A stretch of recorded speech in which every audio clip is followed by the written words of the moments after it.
Η μουσική ήταν κάτι που με ενδιέφερε πάντα. Πάντα τραγούδαγα, έμαθανα στίχους απ' έξω. Είμαι η Κλειό Ξηρού και είμαστε στο εργαστήριο Clio Drums. Γεννήθηκα στην Αμερική το 1970. Οι γονείς μου είναι και οι δύο από την Ελλάδα και ήμουνα η πρώτη της οικογένειάς μου που γεννήθηκα εκεί. Μετά στο σχολείο είχαμε την ευκαιρία στην Αμερική, στο δημόσιο σχολείο, να ασχοληθούμε με τη μουσική. Με τα κρουστά ασχολήθηκα από το πανεπιστήμιο και μετά. Εγώ λοιπόν φτιάχνω τα περισσότερα όργανα που παίζονται στην ελληνική μουσική, την παραδοσιακή, και φτιάχνω και κάποια ακόμα που δεν είναι παραδοσιακά όργανα.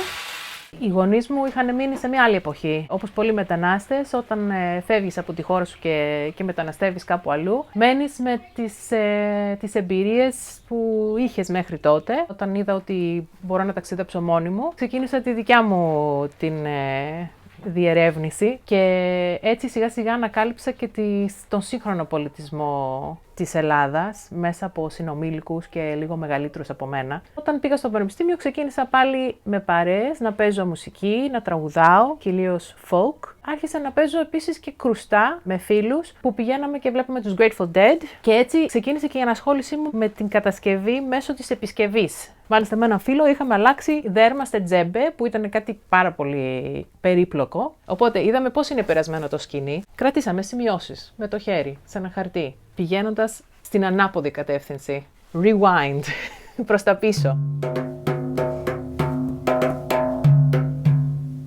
Το να δουλεύω με τα χέρια μου ήταν κάτι που, όσο θυμάμαι τον εαυτό μου, ήταν κάτι που μου άρεσε. Δηλαδή, μου άρεσε πάρα πολύ όταν κάναμε κατασκευές στο σχολείο. Ο πατέρας μου είναι ράφτης, η μάνα μου επίσης.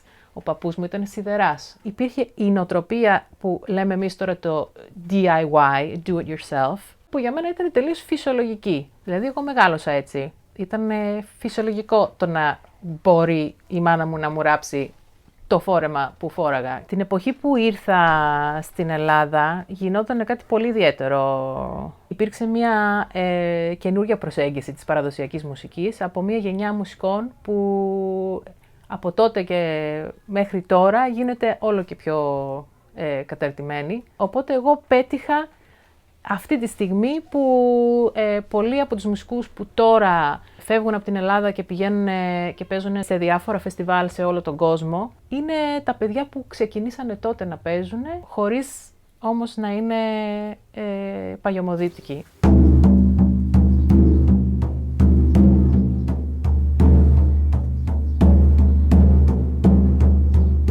Ξεκίνησα σαν μαθητευόμενη σε ένα εργαστήριο. Ήμουν πολύ τυχερή, γιατί είναι ένα επάγγελμα που είναι πάρα πολύ κλειστό. Υπάρχει πολύ μυστικοπάθεια. Δεν υπήρχε η έννοια του επαγγελματία οργανοποιού που φτιάχνει μια γκάμα από κρουστά μουσικά όργανα που παίζονται από τη Θράκη μέχρι την Κρήτη. Ήταν κάτι που γινόταν τοπικά. Η επαγγελματική οργανωπία ξεκίνησε με την αστικοποίηση. Δηλαδή, μου αρέσει πάρα πολύ ότι δουλεύω τόσο πολύ με το σώμα μου. Μ' αρέσει η χειρονακτική διαδικασία. Και αυτό έχει μια τεράστια γκάμα. Το εργαλείο μου είναι τα δάχτυλά μου, στο πόσο θα τραβήξω το δέρμα. Δεν υπάρχει ένα εργαλείο που μετράω. Είναι κάτι που μαθαίνει το σώμα, μαθαίνουν τα χέρια σου. Είναι κάτι που το απολαμβάνω.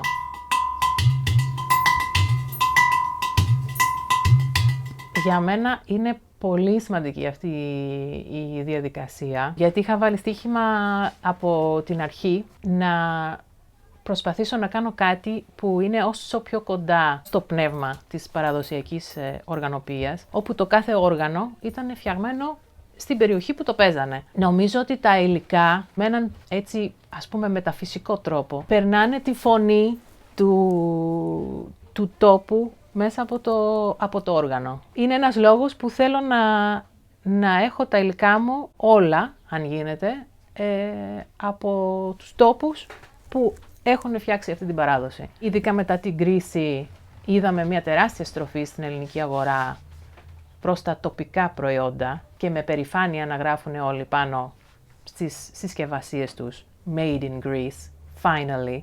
Εντάξει, χαίρομαι πάρα πολύ ότι έχει γίνει αυτό και ας έγινε κάτω από αυτές τις συνθήκες. Γιατί καταλάβαμε όλοι ότι είναι πολύ σημαντικό να στηρίζουμε τους τοπικούς τεχνίτες, τις τοπικές αγορές που ξεκινάει από τη γειτονιά μας. Αυτή η αλυσίδα είναι πάρα πολύ σημαντική. Και έτσι προμηθεύαμε τα υλικά μου όλα από την Ελλάδα. Δηλαδή, τα ξύλα είναι οξιά ελληνική. Τα δέρματα είναι ελληνικά. Η πρώτη ύλη. Επεξεργασία γίνεται στην Αθήνα με δικές μου προδιαγραφές, σε βυσσοδιψείο που συνεργάζομαι τα τελευταία 10 χρόνια. Επίσης, για μένα είναι πολύ σημαντική η σχέση που έχω με τους προμηθευτές μου. Δεν θα παραγγείλω τα εργαλεία μου από τη Γερμανία, τη στιγμή που μπορώ να τα πάρω από την Αθηνάς, από κάποιον που συνεργάζομαι 20 χρόνια.